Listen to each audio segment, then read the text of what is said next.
السلام علیکم everyone, welcome to my channel سدراکسا مہندی آرٹ۔ میں تو بہت تھک جاتی ہوں گھر کے کام کرتے کرتے، یا اللہ۔ میرے بیٹے نے بولا کہ آج مجھے وہ بنا کے کھلائیے میٹھے گھی کی سبزی۔ اس کی نانی نے اسے بتایا ہوگا کہ میں تو میٹھا گھی بھی بناتی تھی، تم سب بہن تمہارے سب خالہ اور ماما، تمہاری امی سب کھاتے تھے، تم لوگ اتنے نخرے دکھاتے ہو۔ تو میرے بیٹے نے بولا ہماری ممی نے تو کبھی ہمیں کھلایا نہیں میٹھا گھی۔ میں نے سوچا یار میرے سسرال میں تو کوئی کھاتا ہی نہیں، تو میں نے کبھی بنایا ہی نہیں، تو اس لیے پھر اس نے بولا کہ آپ مجھے بنا کے کھلائیے کیسی ہوتی ہے میٹھے گھی کی سبزی۔ تو میں نے آج اس کے کہنے سے تھوڑا سا میٹھا گھی منگایا اور میں نے وہ سبزی بنائی۔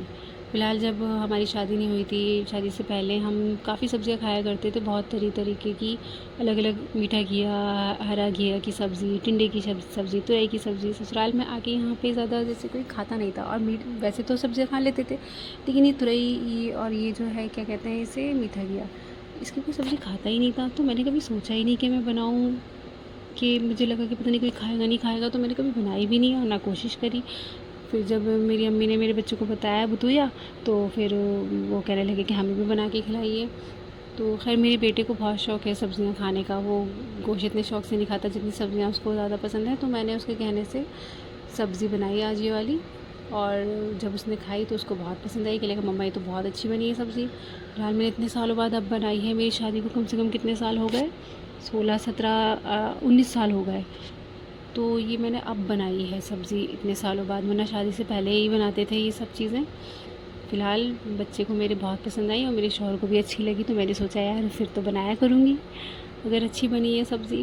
تھوڑی کھٹی میٹھی بنتی ہے، اس کے اندر چینی ڈلتی ہے، اگر چینی نہ ہو تو آپ گڑ کا استعمال کر سکتے ہو، اور کھٹائی ڈلتی ہے، اگر کھٹائی نہ ہو تو آپ املی کا استعمال کر سکتے ہو۔ آپ کے پاس چوائس ہے کہ آپ چینی یا گڑ یا املی یا پھر وہ کیا کہتے ہیں کھٹائی، یہ یوز کر سکتے ہو۔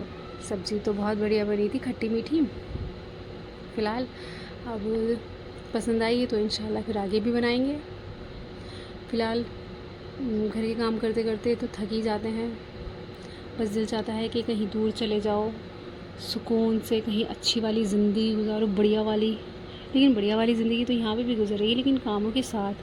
کبھی کبھی تو دل چاہتا ہے کام نہیں کرو، بس آرام کرو، آرام کرو، آرام کرو اور آرام کرو، بس اسی بھاگ دوڑ کی زندگی میں کبھی مہندی لگانا، کبھی میک اپ، کبھی گھر کے کام، کبھی جھاڑو پوچھا، یہ وہ برتن فلا ڈھمکا۔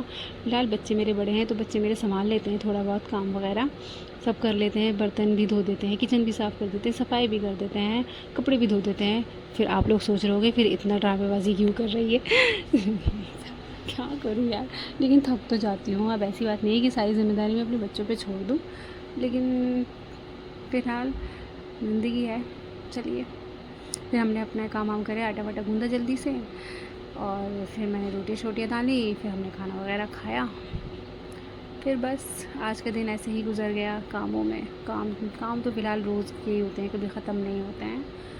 بس یہ ہے کہ تھوڑا اپنے لیے بھی تھوڑا وقت نکالیے، تھوڑا دھیان رکھیے اپنا بھی۔ فی الحال میری بھی بہت طبیعت خراب تھی، وہ بہت زیادہ کھانسی ہو رہی تھی، سانس لینے میں بہت زیادہ دقت ہو رہی تھی۔ میں دوائی کھائی، میں نے اسٹیم وغیرہ لی، وہ کیا کہتے ہیں نیبولائز جو بچوں کو دیتے ہیں جب بچوں کی زیادہ طبیعت خراب ہو جاتی ہے، تو وہ لیے میں نے۔ پھر بس ایسے ہی دن گزر گیا سارا۔ فی الحال میں اپنی بکنگ پر بھی گئی تھی، وہاں پہ انہوں نے کولڈ ڈرنک دی تو میں پی گئی مزے میں۔